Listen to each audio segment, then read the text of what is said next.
My name is Natasha Cerrone, and I'm a kindergarten teacher at Ann Park Neighborhood School. And I'm so excited to talk to you about Mango, Abuela, and Me. Mango, Abuela, and Me is a story about a little girl named Mia, whose grandmother has come over to live with her from far away. Mia speaks English, but her grandmother only speaks Spanish. So as you can imagine, it was difficult for them to communicate. This is a great story about having patience, learning new things, and bonding with your loved ones. This book would be great for teaching my students about culture. In my classroom, we have a lot of different students from different backgrounds, and it would be a wonderful way for them to bring their language and a little bit of their identity into the classroom. When students read and listen to this story, they'll be able to make text-to-self connections. Some of the connections that they might make is being able to communicate with a loved one who doesn't speak the same language as they do, or just being able to bond with another loved one, a cousin, an uncle, an aunt, someone that they need to learn more about themselves and their family and their culture. Also, this book is wonderful to teach about different ways to communicate with people.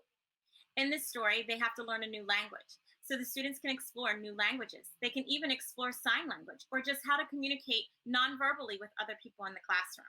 Another great way to use this book in your classroom is to teach your students about problem and solution.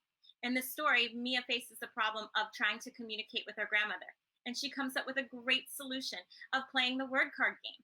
In the story, Mia uses note cards to label different items in her house to help her grandmother read the words in English.